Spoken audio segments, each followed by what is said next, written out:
que lo vayamos de lo que se leyó, de lo que vieron en la plática que mandé, qué es lo que les inquieta, incomoda, tienen dudas o hacia dónde podemos ir, ¿no?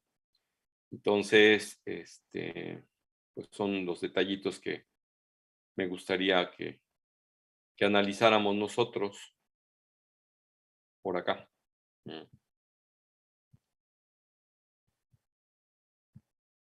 Ok. Entonces, soy todo oídos y espero cuando menos la mayoría de respuestas. ¿No?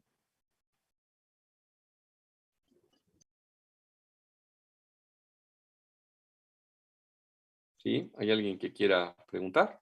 Doc, yo tengo una duda. A ver, venga, Carmina. Es que había leído que parte de la etiología del cáncer de esófago tiene que ver con las bebidas calientes. Entonces, eso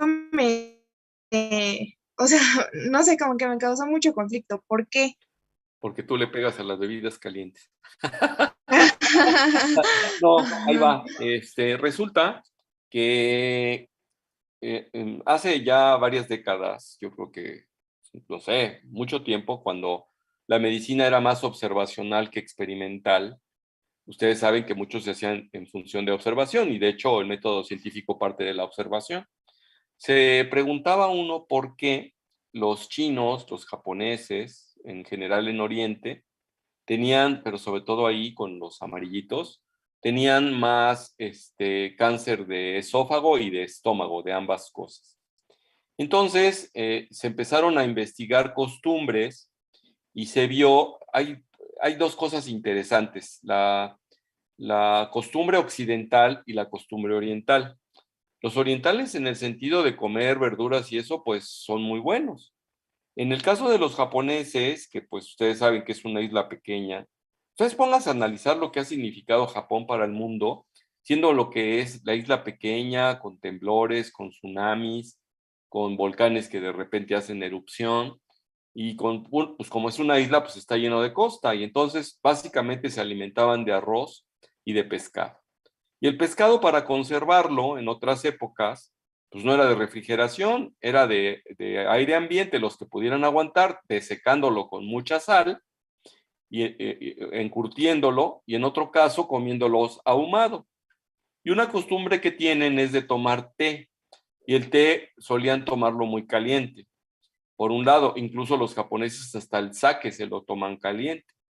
Entonces, así las cosas se empezó a ver que esas costumbres eran más de ellos y que podrían atribuirse, digamos, como causa de cáncer de esófago y de cáncer de estómago. Ahora probablemente no sea tan sólido eso y se piense que esté más relacionado con una cuestión genética y con una cuestión de presencia de Helicobacter. A los orientales no les queda duda de, teniendo Helicobacter, de inmediato tratar esto, ¿no?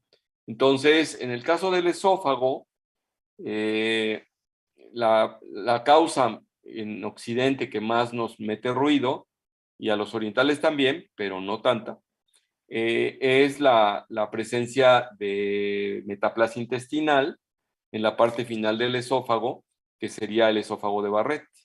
Incluso cuando yo era interno de pregrado, me acuerdo que nos llegaban los pacientes con cáncer de esófago y yo creo que de cada 10, 8 eran epidermoides, no eran adenocarcinomas. Y la mayoría, el 50%, era del tercio superior, del tercio medio, y para arriba completando como el 70%, y como el 30% eran distales. Y todavía de esos distales, ahí se iban entre el adenocarcinoma y el epidermoide. ¿Qué es lo que ha hecho que migre y que se haya perdido el epidermoide y ahora el adenocarcinoma? Pues la verdad es que no hay una explicación. Incluso habrán ustedes observado que les puse a ustedes en el, en el, en el trabajo que les mandé un estudio del Hospital General de México a donde se observa cuál ha sido la evolución en el tiempo del cáncer, primero del epidermoide al adenocarcinoma, se ha hecho más frecuente. Y como el adenocarcinoma está más relacionado con el esófago de Barrett, también se ha visto que la tendencia a hacerse distal es más frecuente. Entonces, en la actualidad no podríamos sostener ya del todo que sea la causa principal, pero puede encontrarse todavía como un factor de riesgo. Entonces, pues ahí lo tienen ustedes por costumbres, ¿eh? Por costumbres. Gracias, Doc. Sí. ¿Algún otro? Sí, doctor. Sí, ¿quién está hablando? Marisa. Ajá, Marisa. Bueno, ahí en la presentación manejaba lo del esquema ecoendoscópico, pero mi duda era más relacionada a que si ese estudio se utiliza para ver como el avance del tumor, o sea, en cuanto a a las capas del esófago, ¿no? Esa es la respuesta. Ok. Esa es la respuesta. El ultrasonido endoscópico se utiliza como método de diagnóstico para ver las profundidades y poder dar tratamiento temprano también. O sea, el tratamiento elocorregional, que es para cáncer in situ, eventualmente algunos T1, pero principalmente para cáncer in situ, precisamente porque se puede observar qué tanto ha penetrado en el fondo y si permite el paciente el tratamiento local, que sea por mucosectomía o incluso por ablación por radiofrecuencia, o algunos por crioablación, pero lo más frecuente aceptado en la actualidad es la mucosectomía. Entonces, sí, para eso se utiliza ese método de diagnóstico con ultrasonido, para ver la penetración en las diferentes capas. Es más, los japoneses no se atreverían a hacer cirugía local sin ultrasonido endoscópico, como que se hace una obligatoriedad hacerlo así. Está bien, doctor. Sí. ¿Alguna otra? Doctor, en su presentación también mencionaba que se relaciona con obesidad. ¿Eso sería directamente por el riesgo de enfermedad por reflujo Ajá, gastroesofágico? exactamente. La causa principal de la metaplasia intestinal aceptada es el reflujo crónico, patológico, porque pues sabemos que todos tenemos reflujo, pero un reflujo patológico está más relacionado con ello. Entonces el paciente obeso tiene una frecuencia mayor de reflujo. Se piensa que la obesidad esté relacionada por eso con ello, para esófago. Entonces ahí Para estómago no tanto. el único estirpe celular sería, bueno, que pudiera relacionarse sería adenocarcinoma nada Claro, más, ¿verdad? estaríamos pensando del tercio inferior del esófago y en la actualidad la causa más frecuente, o la estirpe más frecuente de cáncer de esófago es el adenocarcinoma justamente. Gracias, doctor. Sí. ¿Qué otra?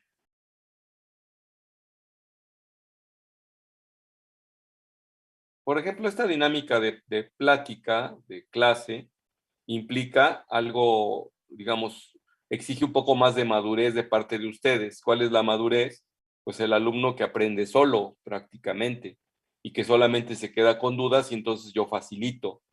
Soy como facilitador, eso es el concepto nuevo. Pero pues ahí está la platiquilla, es un resumencillo que puede ser perfectible. Incluso si ustedes le encuentran algún detalle por un artículo que hayan leído y lo corregimos, pues está abierto al tiempo eso, ¿eh? O sea, yo no me caso con una idea y de que todo lo hago bien porque no es cierto. Procuro hacerlo, pero de ahí a que lo haga, pues hay distancia. Entonces, ¿algún otro comentario o pregunta? Ciertamente este sistema tiene el defecto de que, pues lo de siempre, ¿no? La famosa campana, ¿no? Entonces, tengo alumnos excelentes, alumnos malitos y alumnos regulares. O sea, en los regulares se va a encontrar la mayoría, en los excelentes la minoría y entre los malitos la minoría.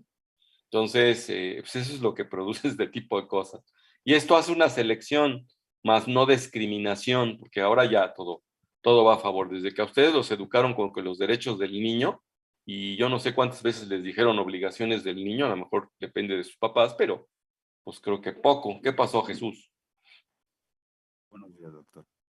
Mientras revisaba el tema me surgió la duda de que en la parte del tratamiento mencionaban un parte de endoscopía, el cual el endoscopio tenía un equipo de rayos láser que liberaba de forma temporal la estenosis. Entonces, este se trataría de un tratamiento más paliativo. ¿Y qué tan frecuente es que se realice esto o ya no se realiza?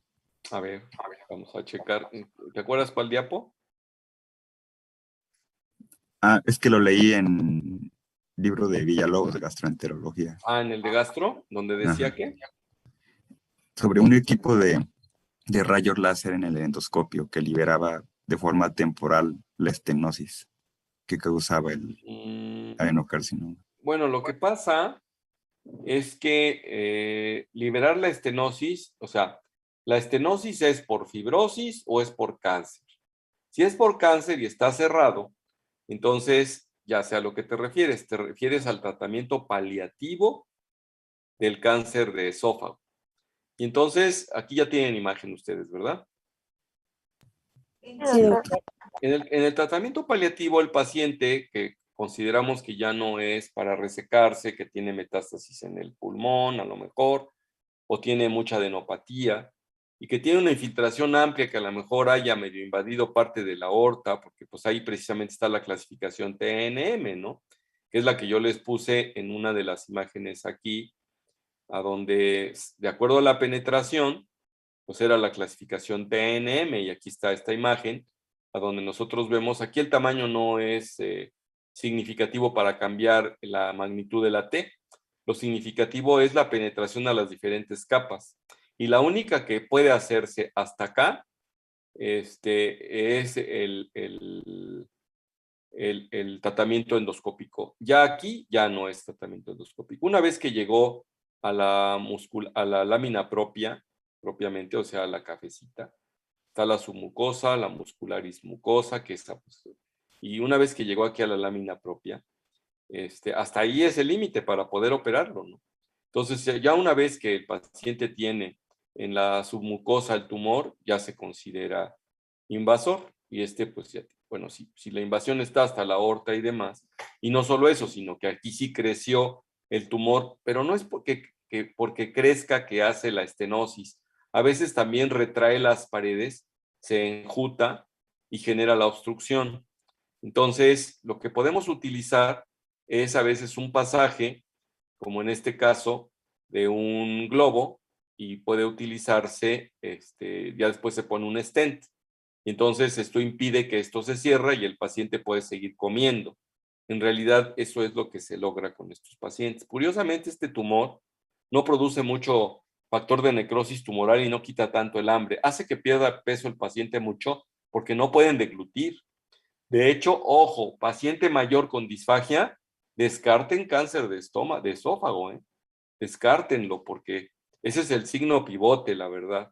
Entonces, cuando ya está avanzado, otra manera de generar un espacio aquí es utilizando un endoscopio con una sonda láser que destruya el tumor en la parte central, deje un espacio y que permita que pongan un stent, si es que el paciente está en condiciones de hacerlo, y si no, pues lo que hizo el láser de hacer un boquete ahí en el centro, un túnel, pues permita que el paciente coma mientras dura, mientras se vuelve a crecer el tumor. Aquí hay otra imagen a donde se puede observar el stent, que es una especie de tubo en forma de red que permite que pase los alimentos, ¿no? Entonces eso es lo que tenemos. No sé si esto contesta a tu pregunta. Sí, doctor, gracias. Okay, ¿qué otra? Una pregunta. Para su diagnóstico, ¿qué tan usual es en México el uso de la cromoendoscopia? Bastante. En la actualidad, los endoscopistas utilizan mucho la cromoendoscopía, la verdad. Entonces, eso les permite, incluso pueden utilizar ácido acético nada más, utilizan vinagre del casero, le ponen 25 mililitros en 250 mililitros de agua, o sea, lo ponen al 10% de cómo viene, porque pues ya de suyo, y dicen que, porque discutían que si les iba a echar a perder o no el endoscopio, el estar utilizando estas sustancias. Entonces, no se echa a perder y a esa dilución, y entonces cambia un poco el color de la mucosa, y les permite hacer diagnósticos tempranos al respecto. Precisamente es el objetivo de lo que mencionábamos del tratamiento. Permítanme porque sin querer minimicé mi plática. Vamos a maximizarla y vamos a poner justamente donde está lo que es el diagnóstico temprano, ¿no? Que es el objetivo. Incluso acá en las imágenes que yo les pongo, se las anoto. Aquí está.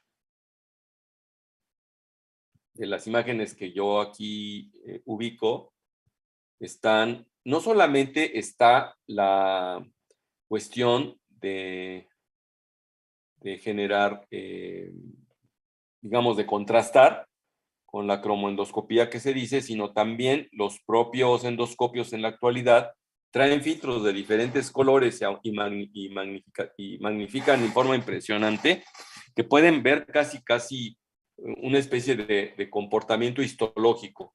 Claro, no pueden hacer tinciones como las que hacen los patólogos que les dan ventaja, ¿no? Pero sí hay cambios muy característicos que les permiten ver a ellos la posibilidad de que esta sea una displasia o sea una neoplasia francamente muy temprana, ¿no? Entonces, también se puede utilizar no solo eso, sino también inyectar a los pacientes fluoresceína por la vena y con los filtros que se tiene, hacer que se observe mejor el sitio que se piensa que está neoplásico. Aquí hay algunos ejemplos. Y sí, la cromoendoscopía es una técnica usual, habitual de los endoscopistas en la actualidad. ¿Qué otra cosa? Incluso acá tienen ustedes sensibilidad, especificidad, eficacia diagnóstica con respecto a neoplasias intraepiteliales de alto grado, que ese es uno de los objetivos principales para hacer diagnóstico, ¿no? Tempranísimo de cáncer de esófago. Y no se les olvide, ya les he mostrado yo esta lámina de la metaplasia intestinal, que esta es una estructura que parece intestino, pero se encuentra en el esófago, que está vecino de un epitelio escamoso estratificado y que no debería estar así, acá, ¿no? Entonces, pues ahí tenemos, esta es la que tiene predisposición a la displasia y a la neoplasia, ¿no? Incluso la secuencia se ve precisamente así, sin displasia, con displasia de bajo grado, con displasia de alto grado y adenocarcinoma. O sea, esta secuencia se sigue de manera que la detección temprana pues es muy importante. Y la cromoendoscopía les permite hacer diagnósticos más tempranos. Y una vez que tienen el diagnóstico temprano, se van luego al ultrasonido endoscópico, porque esta, por ejemplo, esta imagen ya es una imagen de un cáncer pues, muy avanzado, la verdad. Si se fijan acá, pues hay una estrechez en esta zona y aquí se ve un defecto de llenado negativo, pues que es el tumor, es una carnosidad, ¿no? Eso es aquí en esta zona. Entonces acá incluso hay floculación del medio de contraste como es lo que vimos ahí en la acalasia. Obviamente esto no lo podríamos confundir con una pseudoacalasia porque no es en el tercio inferior del esófago, pero si fuera en el tercio inferior, precisamente son los datos de pseudoacalasia. En este caso, clínicamente el paciente podría parecerse a una acalasia, clínicamente, pero en cuanto ustedes vean esta serie o le introduzcan al endoscopista el endoscopio acá, pues desde el tercio medio se va a dar cuenta que ya hay tumor. Cuando es en el tercio distal, entonces será pseudoacalasia. Eso es lo que tenemos, ¿no? Entonces, ok, aquí lo que les decía yo del ultrasonido endoscópico, entonces se pueden mostrar las diferentes capas, precisamente ahí es lo que estamos anotando, está el transductor en medio, el baloncito, y luego estaría la mucosa, está la mucosa profunda, y ya pues la submucosa, ¿no? Entonces ya pues aquí ya, desde acá pues ya es invasor, entonces tiene que estar en estos primeros planos, acá obviamente traigo imágenes, este es un invasor totalmente, incluso de repente hasta con ganglios periféricos ya positivos, ¿no? Entonces pues ya es un diagnóstico muy tardío.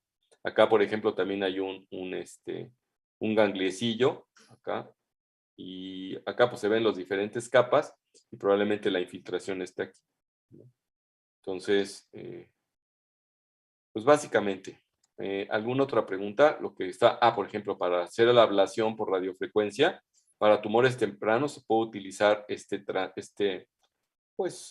dispositivo biomédico que produce una corriente que normalmente sube la temperatura por ahí de los 60 grados, produce una quemadura y muerte del tejido ahí, y esto es en 360 grados y este tiene un halo de 90 grados y el tumor está localizado.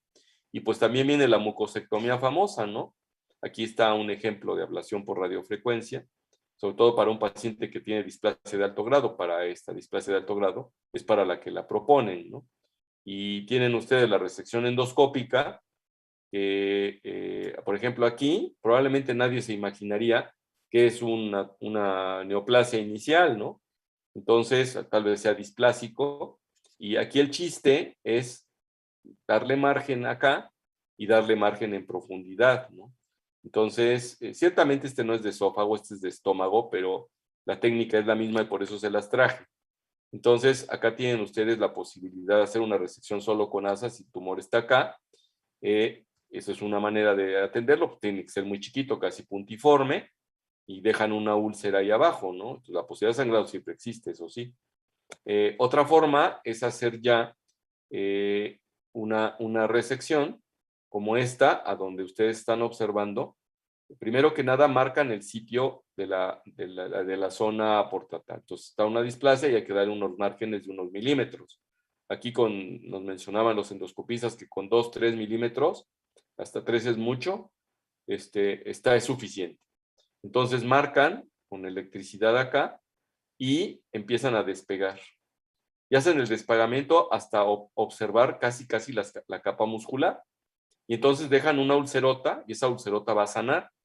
Y entonces lo que tienen aquí está la ulcerota y acá tienen la muestra que incluso la estiran ahí el cirujano o el asistente del cirujano en el quirófano puede ponerle alfileres para que se estire la mucosa, que se resecó, y el patólogo acá le pone una línea negra con tinta china para que haga un análisis exhaustivo de si no se quedó margen positivo. Si hay márgenes positivos, quiere decir que la resección fue incompleta.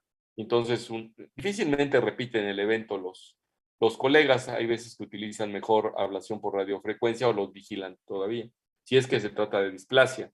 Si se trata de cáncer in situ, entonces ya cambiaría el criterio y había que hacer resección si le dejó cáncer, pues sí, residual el endoscopista.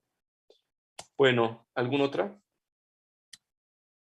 Así también, bueno, es que igual leyendo eso de la como endoscopia, se supone que primero hay que estar seguros o bueno, sospechar de que existe ya para poderla hacer, ¿no? Y también me surge la duda aquí de los patrones en los que se presenta. Por ejemplo, en el plano, sí es fácil de observar cuando se está checando. En la forma, en esta, por ejemplo. No sé, Precisamente la cromoendoscopía es para que haga contraste las células sanas con las células neoplásicas o displásicas. Entonces, se tiñe más a donde está la zona displásica y se tiñe menos a donde está la zona, porque como tiene que ver con metabolismo de las células, luego estas son más ávidas de captar el colorante y por eso es que se ponen así. Incluso esto se hace desde que el cáncer cervicouterino se utiliza el ácido acético y también se utiliza el yodo.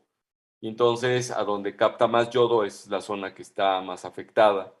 Y al dar contraste es a donde ustedes tienen que atacar. Si son abultadas, pues no tienen problema porque está el bulto. Ahí a lo mejor no tengan necesidad de hacer cromoendoscopía. La cromoendoscopía son más para las planas que para las abultadas. Las abultadas, pues agua pasa por mi casa. Ahí está el chipote, ¿no? Ahí le tienen que tirar. Entonces, básicamente sería eso. ¿Qué otra cosa?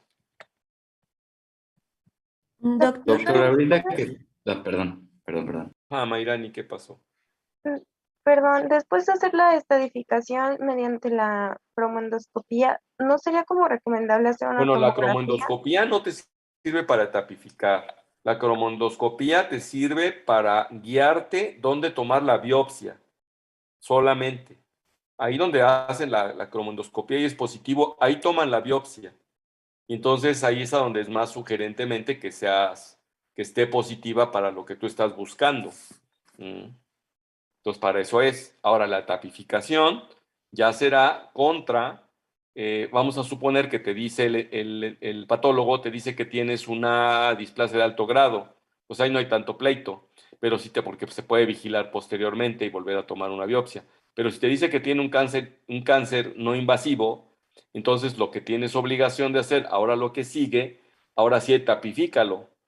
Es no invasivo, pero hay que hacer una etapificación de diagnóstico temprano mediante ultrasonido endoscópico, porque a lo mejor biopsiaste a donde es in situ, pero puede haber un sitio cercano donde ya no es in situ, ya es invasor. Entonces te puede ayudar el ultrasonido endoscópico para determinar la profundidad. Ahora sí, es más profundo, entonces ese es invasor, ya no es in situ.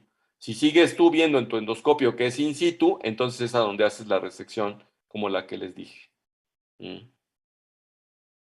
Ok, y o sea, entonces sería como cromandoscopía, biopsia, ultrasonido y mi En pregunta, lesiones planas, porque en las lesiones un poco abultadas, ahí nada más te vas directo para la biopsia, no tienes que hacer la cromoendoscopía.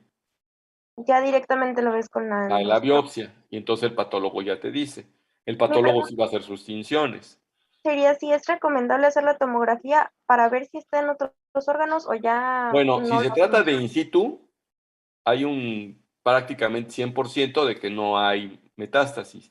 Si se trata de invasor, entonces sí tienes tú que hacer lo que se conoce como estudios de extensión. Y los estudios de extensión implican que sepas a dónde se ha ido el tumor.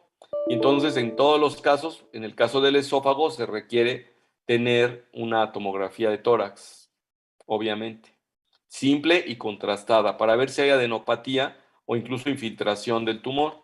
En algunos casos, cada vez se está utilizando más el PET scan, todavía está caro, pero ustedes saben que el PET scan mezcla la tomografía con la medicina nuclear, y de la medicina nuclear se valen del metabolismo aumentado de las células malignas en lo que a glucosa se refiere.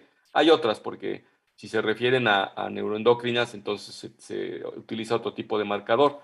Pero en el caso general del adenocarcinoma sería la glucosa marcada. Y entonces en el PET scan se pueden ver zonas de hiperactividad fuera que nos permite ver si hay metástasis, y entonces nosotros poder etapificar a nuestro paciente, pues como se etapifica, ¿no?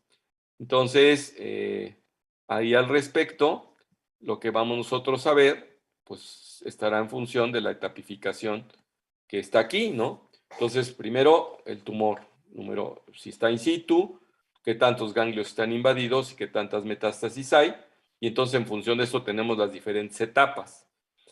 Para etapificar se puede etapificar preoperatorio, y al final la etapificación válida es la postoperatoria. Entonces aquí está en función de T. La etapificación, ya dijimos, la penetración de las diferentes capas. Por ejemplo, un T4 pues está penetrando la zona periesofágica y hasta infiltrando ya los grandes vasos, como sería la aorta en este caso, que nos está mostrando, ¿no? O aquí se habla de tejido periesofágico, y aquí se habla de adenopatía periesofágica, si está positiva o no, y hay diferentes niveles en el esófago.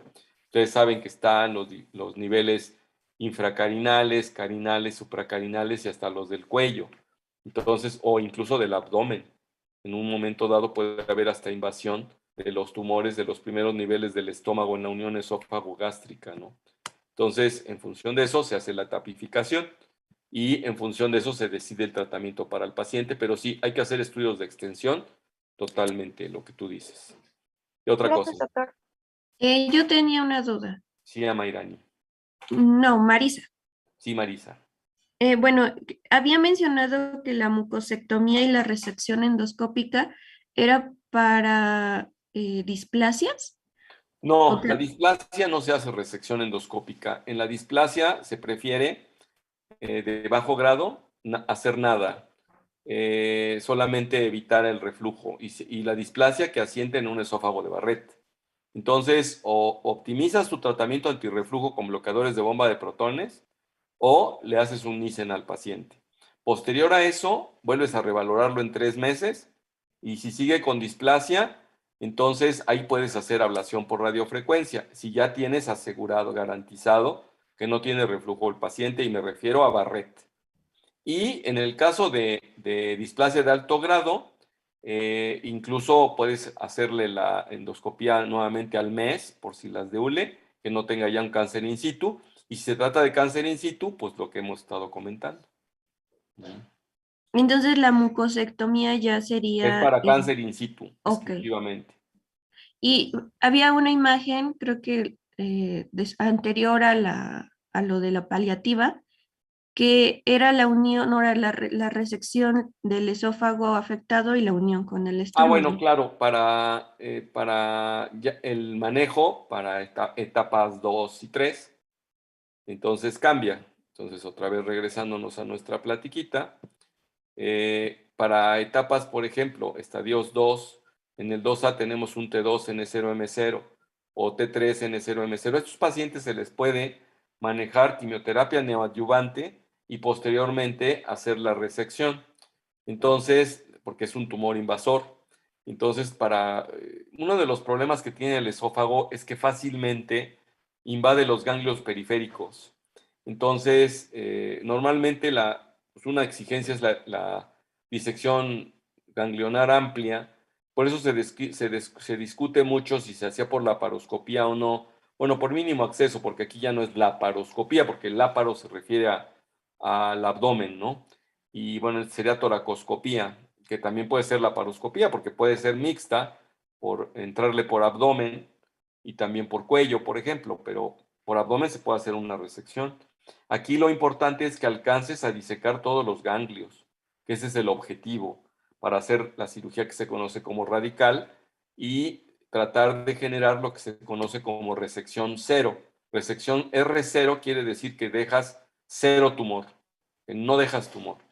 Y ya la disección, en este caso, pues tiene que ser de acuerdo al sitio donde se encuentra, los niveles por resecar.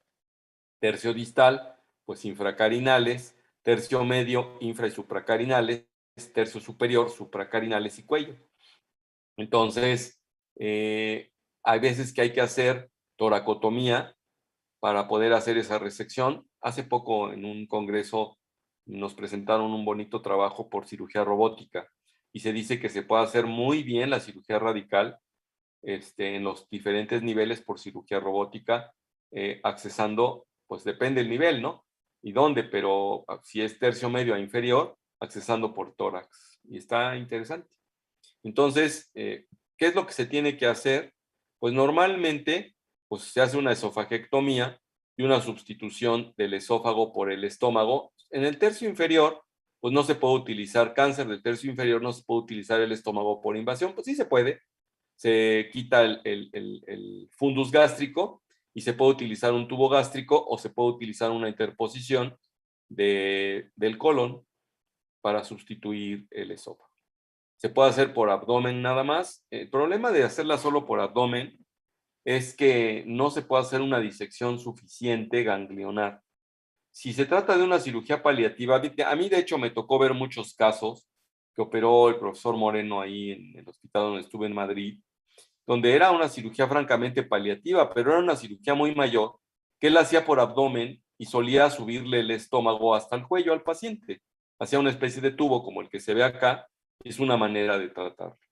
Entonces, siempre se ha criticado la cirugía transyatal precisamente porque no alcanza una muy buena disección de ganglios periféricos. Con la robótica en la actualidad se gana mucho más haciendo una cirugía radical de mejor calidad. Ya saben ustedes que el concepto de radicalidad es quitar las zonas linfoportadoras. Eso es lo que implica ser radical, no quitar mucho órgano. Órgano solamente el suficiente y las zonas linfoportadoras es lo que genera la radicalidad del evento. ¿Qué más? Doc, debido a su residivancia y también a los problemas que suelen surgir con las micrometástasis, ¿sí se recomendaría más hacer la esofaguectomía? Bueno, en la actualidad, primero, precisamente para tratar de limpiar las micrometástasis y la microinvasión, se utiliza la quimioterapia neoadyuvante.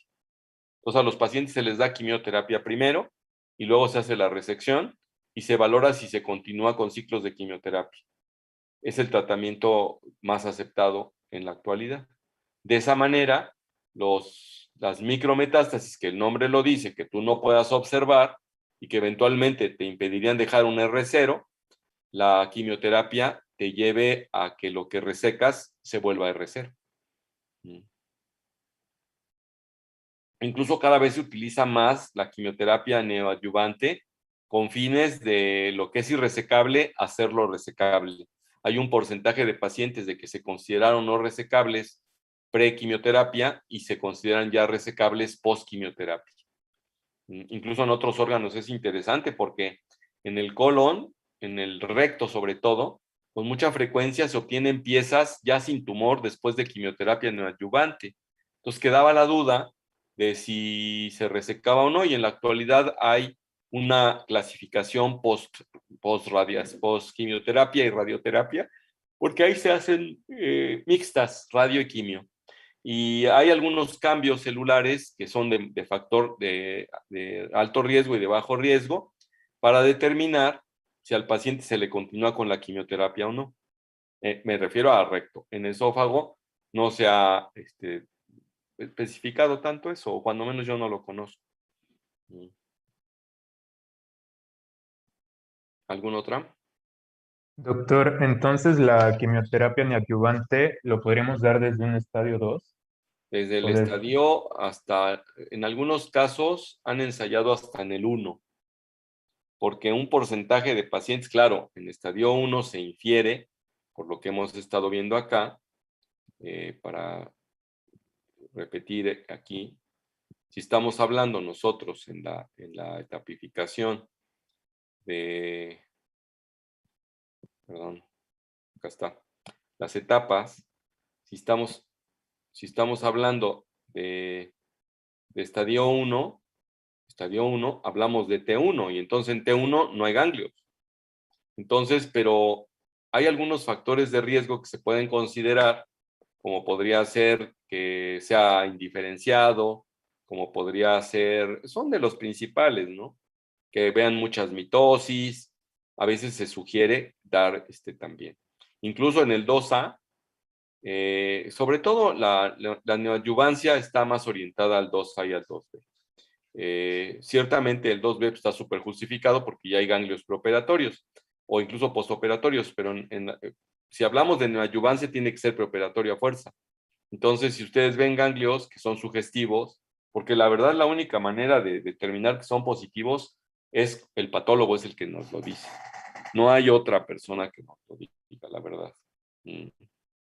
Entonces, o sea, no hay otra forma que no sea esa. O sea, irse a agarrar un ganglio mediastinal para biopsia para ver si tiene o no, pues es arriesgar demasiado al paciente. Entonces, en general, si tenemos T1, pues no se utiliza mucho esto de la quimioterapia. Hay algunas personas que lo están sugiriendo, es a partir de T2 y de T3 que se utiliza eso.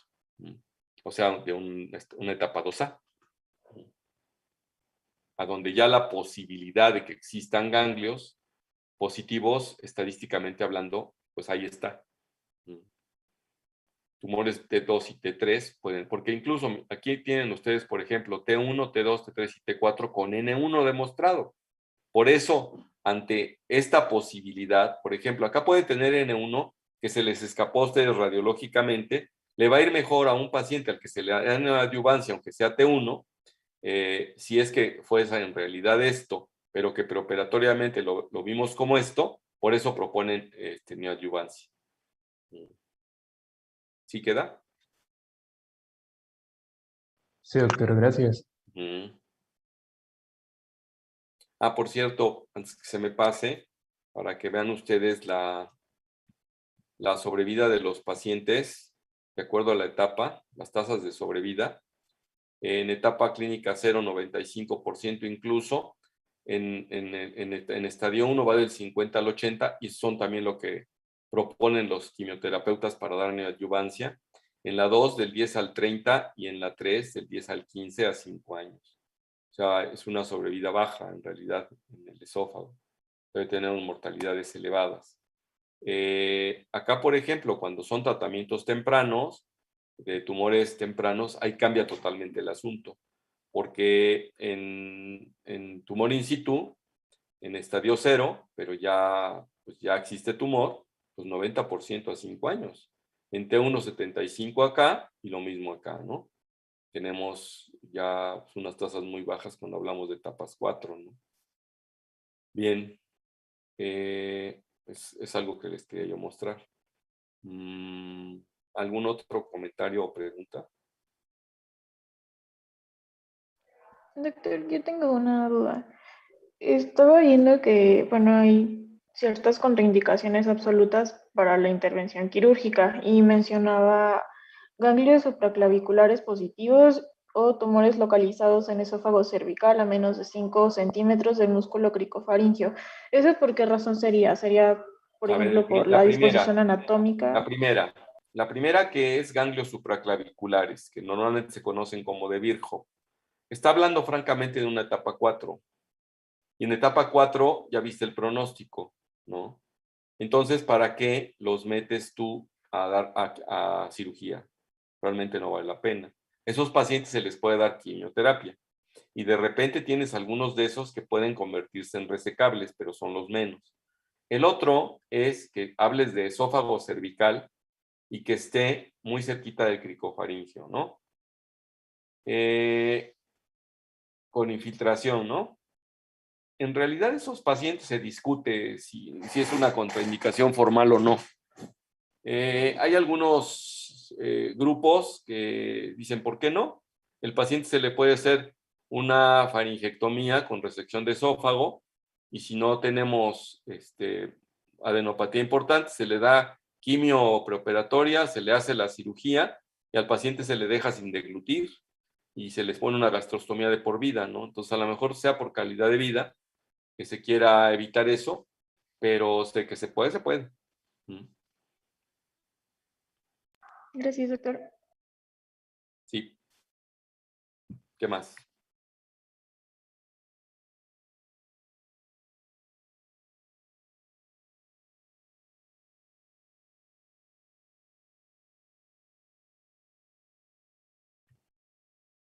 ¿No hay preguntillas? A ver. Tengo mi lista allá abajo, déjenme ir por ella.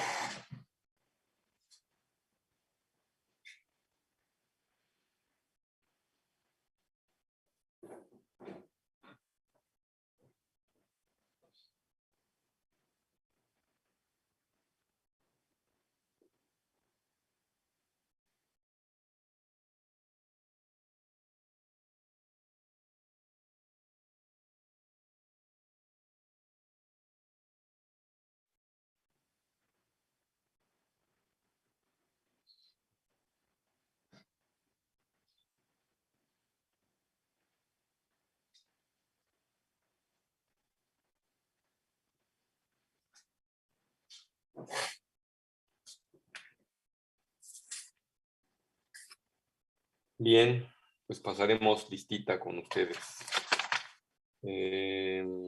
Linda Zapata, pues ya andas por ahí. ¿Dónde está?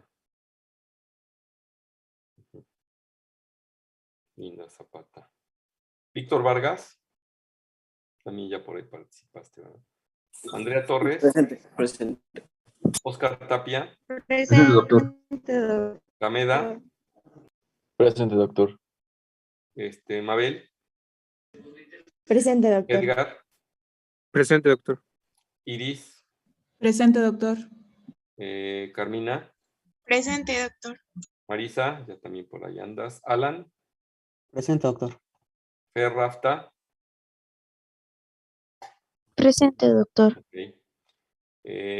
Armando Pérez. Presente, doctor. Stephanie. Presente. Fátima. Presente, doctor. Erika. Presente, doctor. Edwin. Presente, doctor. José Ortega. Presente. Nathan Munguía. Presente, doctor. Jocelyn Mota. Presente, doctor. Moreno Bringas. Presente, doctor. Felipe Morales. Presente, doc. Julisa. Presente, doctor. Ariadna. Presente, doctor. Carla Lozano. Presente. Jesús Fernando López. Presente, doctor. Rita López. Presente. Ricardo Lara. Presente, doctor. Aira Jiménez. Presente. Carla Huesca. Presente, doctor. Aran Gómez. Amairani. Presente. José Manuel Flores. Presente, doctor. José Espinosa. Presente, doctor. Roberto Domínguez. Presente, doctor. Ángel de León. Presente, doctor. Fer Cuevas. Presente, doctor. Rodrigo Cortés. Presente, doctor. Ángel Castro. Ángel Castro. Jessy Amador. Presente, doctor. Bueno, ¿algún otro comentario, pregunta sobre lo que se refiere a esto? Doc, ¿usted ha tratado a muchos pacientes con ese tipo de cáncer? ¿De esófago? Toma en cuenta que, bueno, siendo cirujano del aparato digestivo te tienes que meter a todo, ¿no? Lo que se refiere a aparato digestivo. De hecho, esta temática no está considerada para ustedes porque no es cirugía de abdomen. No sé si hayan caído en la cuenta. Pero yo me di cuenta al cabo de los cursos que no tenían ni idea de cirugía de esófago, que se supone, bueno, la doctora clásica que da tórax ahí con ustedes es la doctora Margarita Campos, ¿no? Entonces ella aborda otro tipo de cosas más que el esófago. Se va a pulmón, se va tal vez a corazón, yo no sé qué tanto vea de corazón.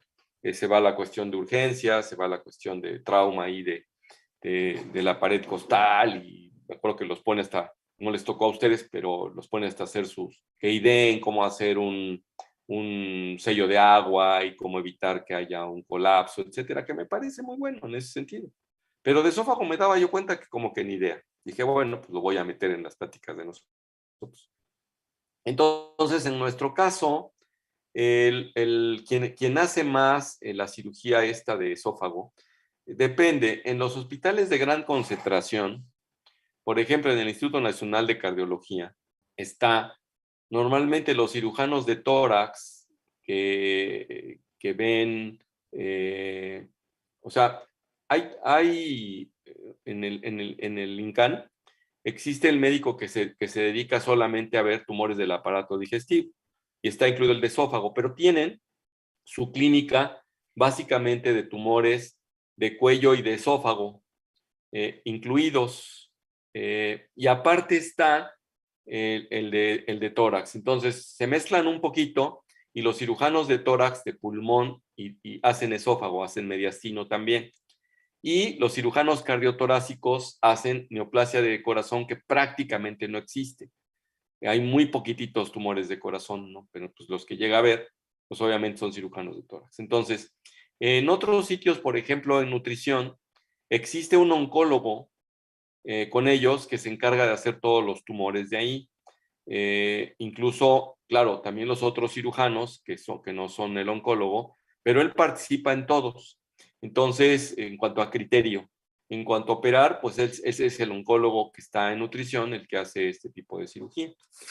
En otros hospitales, por ejemplo, vamos a hablar del de especialidades, y pues ya después ya me preguntaste mi experiencia personal y ahorita te la paso. Entonces, en la época en la que yo me formé, los que operaban esófago eran los cirujanos cardiotorácicos en asociación con los cirujanos generales. Después se hizo el departamento de gastrocirugía, y entonces los gastrocirujanos los operan junto con los cirujanos de tórax, con los cardiotorácicos, o sea, juntos. En lo personal, cuando yo tengo pacientes con tumores de esófago, en el caso, por ejemplo, del profesor Moreno en España, donde fui a formarme en cirugía mayor del aparato digestivo, casi hacía cirugía paliativa. Dada la práctica quirúrgica que yo tengo, que me hice en el ISTEP, casi no veíamos cáncer de esófago. Mi experiencia se redujo a un caso exclusivamente de un paciente que tenía un adenocarcinoma del tercio inferior del esófago, y en esa ocasión decidí hacerle una tóraco-laparotomía, donde le resequé el esófago y le resequé parte del estómago porque estaba invadido también. Fue una cirugía muy mayor y el paciente desafortunadamente no sobrevivió a mi cirugía con toda honestidad.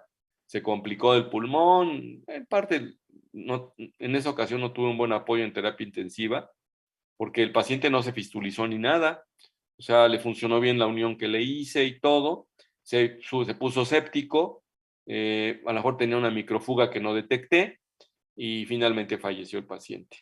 De los de tercio medio, normalmente los pescamos muy avanzados, la verdad, entonces ya no entramos a cirugía, optamos por mandarlos básicamente a quimioterapia, y muchos de estos pacientes a veces los mandamos con los endoscopistas a ponerle su prótesis como medicina paliativa realmente.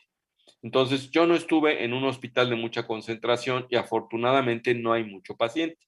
De lo que sí tengo bastante son de esófagos de Barrett, que una cantidad muy pequeñita hacen displasia, y no he tenido ni un solo caso de adenocarcinoma de Barrett. Bueno, uno tuvimos, que fue el que les comenté, pero estaba ya con invasión, y digamos, no importante, pero sí fácil estaba en etapa 2 ese paciente. Y porque más avanzado pues no lo hubiera yo operado. Y pues básicamente a eso se reduce la experiencia. ¿Alguna otra pregunta? Doctor, y en cuanto a evolución de los, o sea, de los dos, ¿cuál sería más agresivo? ¿De los dos cuáles? O sea, del carcinoma escamoso y del adenocarcinoma. Miren, el carcinoma escamoso es menos agresivo que el adenocarcinoma y es bastante radiosensible, curiosamente. Me acuerdo que los pacientes, nosotros tuvimos muchos pacientes cuando eran epidermoides. Lo malo es que en la actualidad se ven bien poquitos epidermoides. Lo malo es que se ven muchísimo más adenocarcinomas, ¿no? Entonces, ese es el pero. Déjame ponerte la pantalla al respecto, y porque aquí sí hay información que traigo. Esta la que te quería yo mostrar acá. Esto es de un hospital de relativa concentración, porque es el Hospital General. No es específico para cáncer, pero en México, pues el Juárez y el Hospital General, pues tienen mucho. Entonces ellos tienen 67% de adenocarcinomas y 32% de epidermoides. O sea, son mucho menos, y es más agresivo el adenocarcinoma que el epidermoide, y obedece más a la radioterapia. Aquí sí se les da radioterapia a los pacientes en escamoso. Incluso, acuérdense ustedes también que en el CACU, si lo han visto, el epidermoide es el más frecuente y obedece mucho a la radioterapia también, incluso local. Aquí nada más en cuanto a síntomas, no se les olvide que el signo pivote es la disfagia. Paciente con disfagia, ya vimos enfermedad por reflujo, ya vimos acalasia, pero paciente con disfagia, descártese cáncer de esófago hasta no mostrar lo contrario. Los menos con odinofagia y con pérdida de peso, más frecuente en varones que en mujeres, no sabemos por qué. Y probablemente aquí un poco relacionado con tabaquismo, pero ahora pues eso como que está medio empatado. La edad promedio por ahí de los sexta década de la vida, pero pues desde jóvenes puede presentarse, ¿no? Entonces, para que tengan ustedes idea de eso. Y acá lo que les decía yo de la evolución, del tercio distal, por ejemplo, aquí tienen 70.2 adenocarcinoma, 19 en el medio y 10.6 en el otro. Y en el tercio medio el epidermoide, y en el distal casi pues, 20% de todos los epidermoides. Entonces es más agresivo el adenocarcinoma que el epidermoide. ¿Alguna otra pregunta, comentario? Sería la última porque ya se nos acabó el tiempo. ¿Ya no hubo? Bueno, ojalá y podamos terminar aquí en su grupo, muchachos. Es una motivación para el resto, que no sean nada más 4 o 5. En todos los grupos pasa lo mismo, pero pues siempre me la paso motivando a los demás para que participen más. Entonces nos vemos. Hasta luego. Hasta luego. Hasta mañana, doctor. Gracias. Gracias, doctor. Hasta mañana.